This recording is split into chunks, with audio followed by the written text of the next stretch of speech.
साईं बाबा की महिमा आप लोग के समक्ष सुनाने जा रहा हूँ।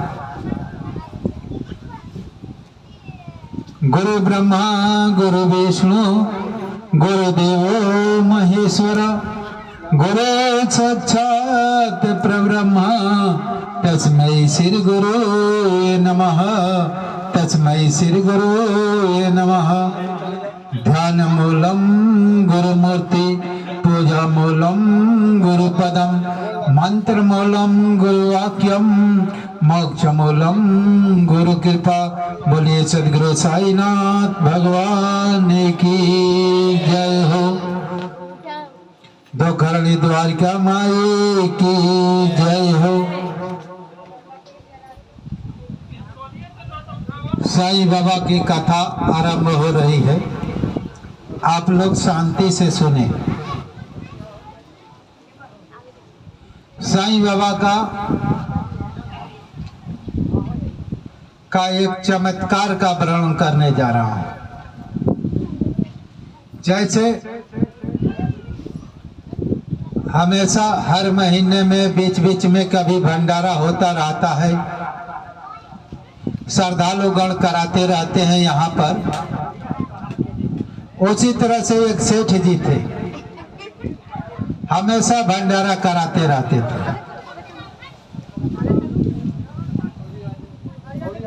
एक सेठ जी थे, बहुत धनी मनी आदमी थे, बाबा का सेवक थे, बाबा की भक्ति करते थे और हमेशा बाबा की सेवा में संलग्न रहते थे। भगवान ने उन्हें, बाबा की कृपा से उन्हें धन दौलत सब कुछ था, मान प्रतिष्ठा सब कुछ थी साईं बाबा की कृपा से, और हमेशा भंडारा कराते थे। जैसे यहाँ पर हर महीने भी होता है, कोई समय महीना पर नहीं मिलता है तो बीच में हो जाता है, होता है ना। इसी तरह से वो सेठ जी भंडारा हमेशा कराते थे, बाबा का अनन्यमय सेवक थे। उनका भंडारा हमेशा विधिवत चल रहा था। एक दिन की बात है कि भंडारा सेठ जी का विधिवत चल रहा था। सेठ जी के अंदर ये भाव उत्पन्न हो गया कि हम ही हूं तो हम भंडारा चलता है। साधक में ऐसा अहंकार आ जाता है।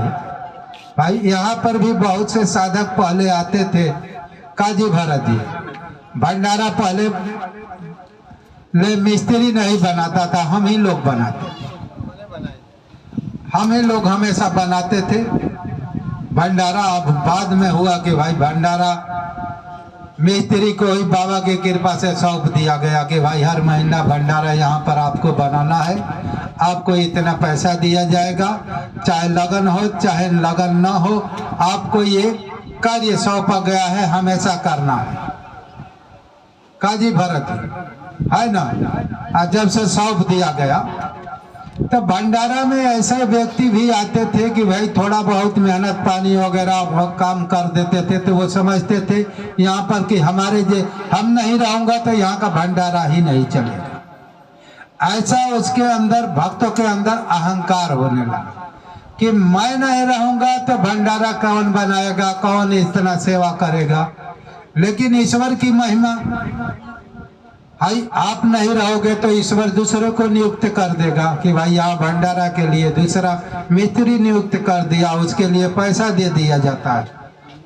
भंडारा होता है कि नहीं होता है, और विधिवत चलता है। पहले ऐसा हम कई भक्त अपने को अहंकार इंप्रेशन क्रिएट करते थे कि हम हों तो तभी भंडारा चलता है, नहीं तो चलता नहीं। यहाँ पर बहुत से भक्त ऐसे भी इंप्रेशन क्रिएट करते थे कि मैं दान देता हूँ। जो अहंकार करता था वो गायब हो गए। यहाँ पर मैं दान देता हूँ, मैं रहता हूँ तो भंडारा में कुछ सहयोग देता हूँ। और वो व्यक्ति का जैसे जहाँ हम हैं ब्रह्म नहीं, समझ रहे। ब्रह्म का मतलब भगवान। ब्रह्म किसे बोला जाता है? भगवान को कहा जाता है। जब साधक के अंदर ऐसा उसके अंदर अहंकार हो जाएगा कि मैं ही करता हूँ, मैं बड़ा भक्त हूँ, मेरे जैसा कोई भक्त नहीं है, मैं ही एकमात्र निमित्त सबसे श्रेष्ठ भक्त हूँ, ऐसा उसका मन अहंकार क्रिएट करने लगता है, तो ब्रह्म जो है, ईश्वर की शक्ति उसके पास नहीं रहती है, हट जाती है। तो वो भक्त जितने थे उनके अंदर अहंकार ऐसा बनने लगा, तो भगवान ने यहाँ से, साईं बाबा ने यहाँ से खदेड़ दिया। भक्त भगवान के सानिध्य में है तो निरअहंकार होकर साधना करेगा, भक्ति करेगा, वही सफलता प्राप्त करता है। जिस भक्त के अंदर अहंकार आ गया कि मैं तो डेली हमेशा हर गुरुवार को साईं बाबा का दर्शन करता हूँ, साईं बाबा का नियमित पूजा करता हूँ, साईं बाबा का आरती आराधना करता हूँ, 4 टाइम 3 टाइम 2 टाइम आरती करता हूँ, ऐसे अहंकार उसका मन क्रिएट करने लगेगा, तो उसके अंदर जो ब्रह्म की, ईश्वर की शक्ति है, जिस शक्ति से भजन करता है, भजता है भगवान को, वो शक्ति हट जाएगी तो वो भजन कर ही नहीं सकता। ये ईश्वर की ही कृपा होती है, वो व्यक्ति वही भजन करता है और भजन में सफल होता है। और जब हमारे अंदर ऐसा अहंकार आ जाएगा तो भक्ति, ईश्वर की कृपा हट जाएगी, तो आप यहाँ से गायब हो जाए, आपका मन में असुरी संपदा प्रकट हो जाएगी। असुरी संपदा समझते हैं, भगवान श्री कृष्ण गीता में कहे हैं कि मनुष्य दैविक संपदा वाला होता है और असुरी संपदा वाला होता है। असुरी संपदा का मतलब समझती हैं आप लोग, जिसके अंदर काम है, क्रोध है, लोभ है, ईर्ष्या है, द्रोष है, हमसे कोई बड़ा नहीं है, मैं ही टाटा बिरला हूँ, मेरे से बढ़कर कोई दुनिया में नहीं, दूसरे को हानि पहुँचाता है, दूसरे को हमेशा बुरी नीयत से देखता है, दूसरे को हमेशा नीचा पहुँचाता है, दूसरे को हमेशा नीच दृष्टि से देखता है, दूसरे को अपने से बड़ा समझता ही नहीं है, ये असुरी संपदा का लक्षण है। माने असुरासची प्रवृत्ति का ये लक्षण है कि हमारे जैसा कोई है ही नहीं, मैं ही सबसे बड़ा भक्त हूँ, ये असुरी संपदा वाले व्यक्ति करते हैं, माने रासची प्रवृत्ति वाले करते हैं। जिसके अंदर भक्ति का अहंकार नहीं होता है, सेवा का अहंकार नहीं होता है, किसी के साथ अपने को अभिमानता क्रिएट नहीं करता है, वो हमेशा भक्ति भजन 5 टाइम 10 टाइम लगा रहता है, हमेशा अनन्य भाव से निरअहंकार होकर हरि की भक्ति करता है, भजन करता है, और उसके मन में थोड़ा भक्ति भाव का अहंकार नहीं होता है कि मैं बड़ा हूँ, मैं सबसे धनी हूँ। ऐसा भक्त जो है दैविक संपदा के लक्षण वाले होते हैं। भगवान श्री कृष्ण कहते हैं मनुष्य की दो ही जातियां होती है, एक राक्षसी प्रवृत्ति वाले, एक दैविक संपदा वाले प्रवृत्ति वाले। जिसके अंदर बुराइयां हिलोर मार रही है, वासनाएं हिलोर मार रहा है, हमेशा उसका नियत गलत है, खोट है, कपट है, तो वह राक्षसी संपदा वाले व्यक्ति है, असुरी संपदा वाले व्यक्ति है। ऐसे संपदा वाले व्यक्ति कहाँ नरक में जाते हैं, कहा जाते हैं, भगवान श्री कृष्ण कहते हैं ऐसे संपदा वाले व्यक्ति को मैं नरकों में बार बार गिराता, जब जन्म लेंगे नरक में जाएंगे और अपने दुष्कर्मों का फल भोगेंगे और भोग कर फिर जन्म लेते हैं। और दैविक संपदा वाले व्यक्ति क्या करते हैं, बैर भजन करते हैं, एक दिन परमात्मा को प्राप्त कर जीवन मुक्त हो जाते हैं। समझ रहे हैं आप लोग? तो हमारे अंदर जैसी प्रवृत्तियां है वैसा ही हम व्यक्ति हैं। हम बुरे प्रवृत्ति के लक्षण वाले हैं तो हम बुरा ही व्यक्ति हैं। हमारे अंदर सजनता, निर्मलता, भक्ति भाव और दूसरे के प्रति दया भाव है तो हम दैविक संपदा वाले व्यक्ति हैं। आप अपने ही से अपने को चुन लेंगे कि मैं राक्षस हूं कि देवता। तो कहने का हमारे मतलब है कि एक सेठ जी की कथा हो रही थी। साईं बाबा का भक्त थे, भाई थोड़ा इधर उधर से भी मैं थोड़ा प्रवचन लेकर गीता रामायण पर भी चला जाता हूँ कि थोड़ा उधर से भी कुछ ज्ञान दे दूं, भक्तों को अपने को समझे।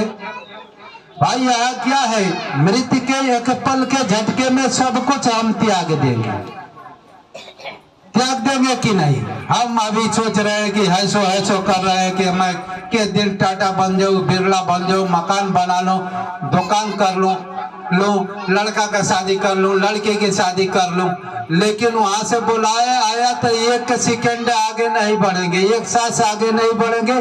सब मृत्यु के झटके में एक पल भी इंतजार नहीं होगी, मृत्यु आपको लेकर चला जाएगी। आपके पास क्या रहेगा, आप जो अच्छा कर्म किए रहेंगे, भक्ति कर रहेंगे, बुराई किए रहेंगे वो लेकर जाएंगे, अच्छाई किए रहेंगे वो लेकर जाएंगे।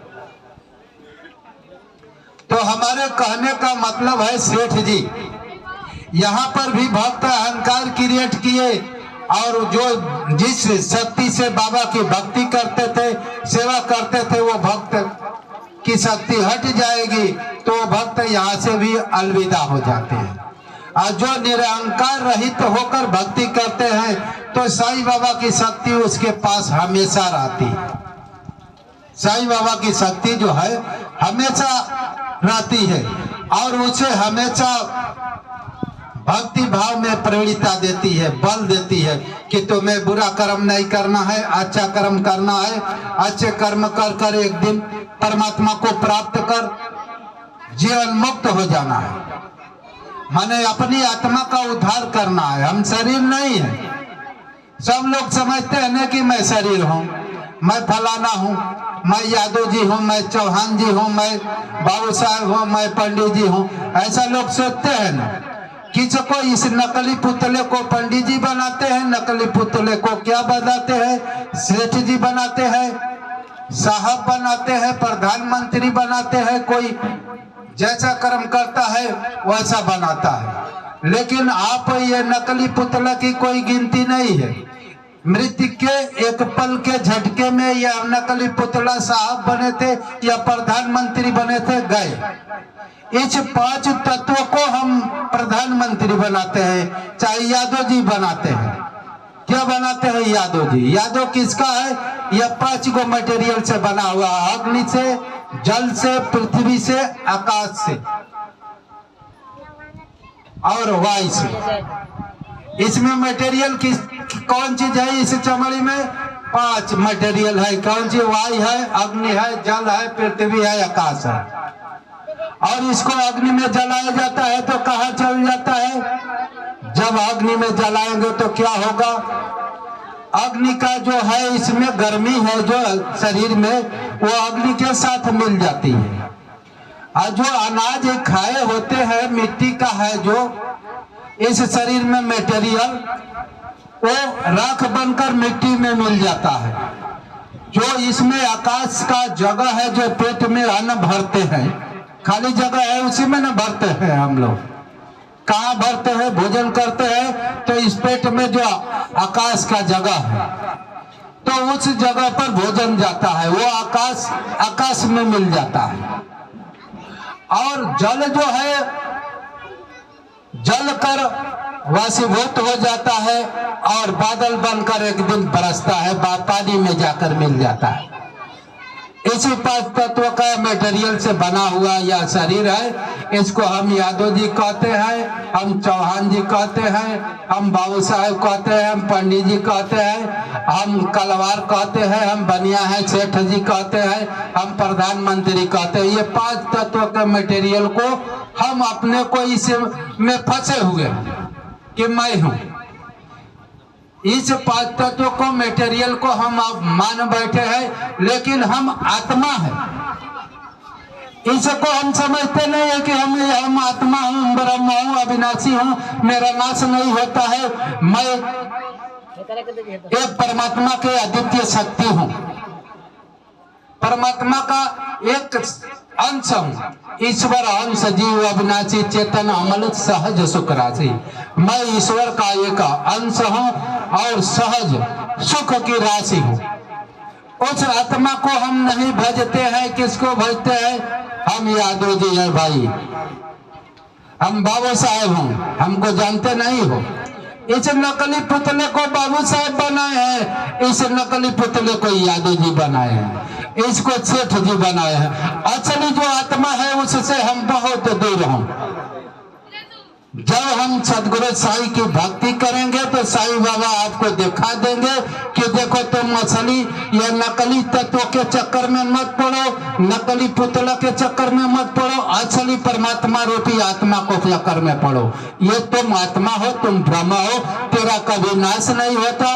इस शरीर रूपी वस्त्र का नाश हो जाता है, तुम ब्रह्म हो और इस ब्रह्म को प्राप्त कर सदा जीवन मुक्त हो जाओ। अब आगे हम कथा ले चलते हैं साईं बाबा के पास। साईं बाबा का चमत्कार, साईं बाबा का चमत्कार क्या होता है। सेठ जी बहुत अपने को सोचते थे कि मैं ही सब कुछ कर रहा हूं, मैं ना होता तो यहाँ का भंडारा कौन सा मानता।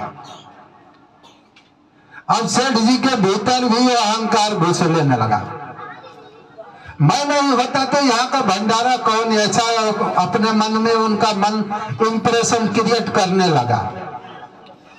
और जब करने लगेगा तो ईश्वर की शक्ति, आपके पास जो भजन करने की शक्ति है हट जाएगी और ईश्वर से विश्वास हट जाता है। जब अहंकार आ जाएगा तो ईश्वर से विश्वास भी हट जाता है। जहाँ हम आए वहाँ ब्रह्म नहीं। जब हम रूपी अहंकार आ जाएगा तो ब्रह्म की वहां गुंजाइश नहीं रहता। तब सेठ जी एक दिन भंडारा चल रहा था। सेठ जी हमेशा साईं बाबा के साथ भोजन करते थे, हाई पंक्तियां बैठती थी तो सेठ जी साईं बाबा के बगल में बैठते थे। सेठ जी का मान होता था कि भाई यही भंडारा कराते हैं, धनी मनी है।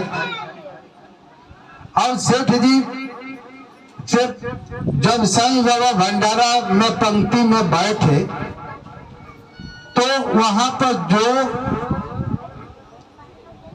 साधक माने भक्त बाबा का बहुत गरीब थे, वो बैठ गए, बाबा के अगल बगल बैठ गए। और सेठ जी सोचने लगे कि अरे भाई, हम बाबा के पास बैठता हूं, ये कैसे बैठ गए, ये कैसे। लेकिन वो बहुत गरीब थे, लेकिन पक्का भक्त थे, अनन्य सेवक थे, पक्का भक्त थे। समझ लीजिए, भक्त का मतलब वही होता है। देखिए अब यहीं पर पहचान होगी कि कौन भक्त नकली है और कौन भक्त असली है। हाय, भक्त तो साईं बाबा का बहुत है, लेकिन नकली असली की पहचान अब होने वाली है, ठीक ना। है नकली कौन भक्त है, असली कौन भक्त है, इसका पहचान करना है। तो बैठ गए तो सेठ जी बोले, अरे भैया काहे जब बैठ गए हो, यहाँ तो हम बाबा के समीप मैं बैठकर भोजन करता हूं, तुम कैसे बैठ गए, तुमको यहाँ नहीं बैठना चाहिए, अब उधर बैठना चाहिए। अब अपने को इंप्रेशन क्रिएट कर रहे हैं कि मैं बड़ा भक्त हूँ, मैं बाबा का अनन्य सेवक हूँ, मैं हमेशा भंडारा कराता हूँ, और तुम यहाँ पर कैसे आकर बैठ गए, ऐसे ही कर रहे हैं। समझ लीजिए। तो बाबा बोले कि अरे भैया बैठने दो। वो सेठ जी बाबा की कृपा से बगल में बैठ गए, लेकिन वो को चोटते थे कि मैं बैठता हूँ, मैं बाबा के साथ बैठता हूँ, दूसरा कोई नहीं बैठेगा। तो भंडारा शुरू होने वाला था, पत्तल बिछा दिया गया और प्रसाद अर्पण कर दिया गया और प्रसाद वितरण कर दिया गया। प्रसाद वितरण करने के बाद अब यहाँ पर बाबा चमत्कार करते हैं। वो सोचे कि भाई सेठ जी अपने को अहंकार क्रिएट करते हैं कि मैं बड़ा भक्त हूँ। बाबा सोचे कि भाई इसकी परीक्षा होनी चाहिए, लोगों को समझना चाहिए कि भाई वाकई में कौन बड़ा भक्त है, लोगों को समझना चाहिए। तो बाबा दिखाने लगे कि भाई जो पक्का भक्त होगा तो रोका रहेगा और नकली भक्त होगा तो भाग जाएगा। समझ रहे हैं? ऐसा चमत्कार करते हैं कि नकली भक्त रहेगा तो भाग जाएगा और असली भक्त रहेगा मैं ना उठूंगा तो वो भी नहीं उठेगा। और प्रसाद शुरू हो गया, सबने अब खाना शुरू कर दिए, भोजन परोसा गया और सब प्रसाद पा रहे थे। इसी में बाबा चमत्कार करते हैं। भाई जिस मस्जिद में रहते थे उस समय जमाना में बलिया की मस्जिद होती थी, खपड़ेली मस्जिद होती थी। पहले आज के 100 बरस पहले कैसा होता था? भाई सब लोग गरीबे थे, धनी भाई उतना नहीं। आज जैसे हम लोग को घोड़ा गाड़ी हर चीज सब सड़ासड़ भाग रहा है, सड़ासड़ इधर उधर जा रहा है घोड़ा गाड़ी से, ऐसा कुछ नहीं था। पहले भी किसी का था तो बहुत था कि घोड़ा था, इक्का था, ऐसा ही था, गधा था। तो कहने का तात्पर्य है कि बाबा कहते हैं कि भाई सब भोजन कर रहे थे और बाबा की कृपा से बाबा इशारा ऊपर हाथ किए कि भाई थोड़ा बड़ेली या धरन नीचे आ जाओ। मन ही मन सोचे तो हड़ कर कर बड़ेली धरन नीचे आने लगे। कहीं थपुआ इधर गिर रहा है, कहीं माटी इधर गिर रही है, कहीं बल्ली इधर गिर रही है। समझ लीजिए बाबा की आज्ञा हवा भी पालन करता है। बाबा बोल देंगे कि अभी हवा बंद हो जाए तो बंद हो जाएगा। बाबा के अंदर इतनी शक्ति थी। कई बार बाबा आधी तूफान को भी रोके हैं, अग्नि को भी लगी हुई है, आदेश दिया है कि वह अग्नि शांत हो जाओ तो अग्नि शांत हो जाती थी। बाबा में इतनी शक्ति थी। बाबा की वाणी को इस धरती पर कोई टालने वाला है ही नहीं। तब क्या हुआ कि बड़ेली और धरण चढ़ कर गिरने लगी और सब भक्त उसी में बैठे हुए हैं, प्रसाद पा रहे हैं। अब पत्तल छोड़ कर भागने लगे, पत्तल छोड़कर भागने लगे। सेठ जी भी भागने लगे। अब वो सोचे कि भाई अब हमको जान बचाना है कि यहाँ भोजन करना है। सबसे प्रिय हमारा जान बची रहेगी तो हम भोजन जरूर करेंगे, है कि नहीं? है ना भाई? आप जिएंगे तभी तो फिर भोजन करेंगे और भोजन करेंगे। और जिएंगे ही नहीं तो भोजन कैसे करोगे भैया? नहीं ना करोगे। तब क्या हुआ कि भाई सारे भक्त वहां से पलायन होकर जाकर मस्जिद से बाहर खड़े हुए और इसके बाद दो ही भक्त रुके जिसको सेठ जी बोल रहे थे कि भाई हटो, तुम उतना बढ़िया भक्त नहीं हो, हम बाबा के यहाँ बैठता हूँ। वो भक्त दोनों है जो बाबा को देख रहे हैं कि भाई बाबा जा रहे, जाएंगे तो हम जाएंगे, बाबा मरेंगे तो हम मरेंगे। लेकिन उनको बाबा पर विश्वास था। बाबा पर विश्वास ऐसे था कि बाबा की शक्ति को भक्त थे, जानते थे। बाबा कह देंगे कि भाई अभी बजरंगधारी रुक जाओ तो रुक जाती।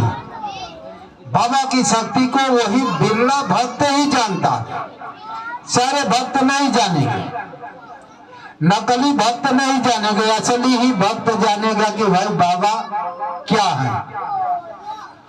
अब तो वहां सब भक्त निकल गए और दो ही भक्त बचे और दोनों भक्त और बाबा आराम से खाए पिए और खाने पीने के बाद बाबा जब पेरेरी नीचे आ रही थी धड़ धड़ कर तो बाबा तुरंत बोले अरे रुक जाओ। तो तुरंत वो बेड़ेरी धारण में पोट से भर आकर उनसे एक दो हाथ ऊपर आकर रुक गई। रुक जाने के बाद वो भक्त और बाबा आराम से खाए और खाने के बाद जब बाबा बाहर मस्जिद से निकले तो बोले कि भैया अब तुम जहां गिरना है गिर जाओ। तब बेड़ेरी और धरण अपने आप गिर गई। बाबा का देखिए अब उसमें कौन असली भक्त बचा जो बाबा के साथ था, डरा नहीं। समझ रही है आप लोग? बाबा के साथ थे वही असली भक्त है। अब वो सेठ जी आ रहे हैं, बोल रहे बाबा मैं इन दोनों भक्तों को अब नीचा दिखाया कि ये तुम छोटे हो, यही हमसे बड़े भक्त हैं, हम डर कर आपसे भाग चले। और ये भक्त दोनों है अडिग रहे, आपकी विश्वास कृपा पर अडिग रहे, ये अच्छे पक्के भक्त यही है, हमको क्षमा कर दो, हम अभी इतना बड़ा भक्त नहीं हो। उन भक्तों पर दोनों भक्तों को सेठ जी गोड़ लागे, प्रणाम किए, साष्टांग दंडवत किए कि आप महान भक्त हो। मैं तो मुझे अहंकार हो गया था कि मैं बहुत बड़ा भक्त हूँ, लेकिन तुम ही लोग दोनों आदमी बड़े भक्त हो, मैं तो अभी अल्पज्ञ हूँ। बोलिए सदगुरु साईनाथ भगवान की जय।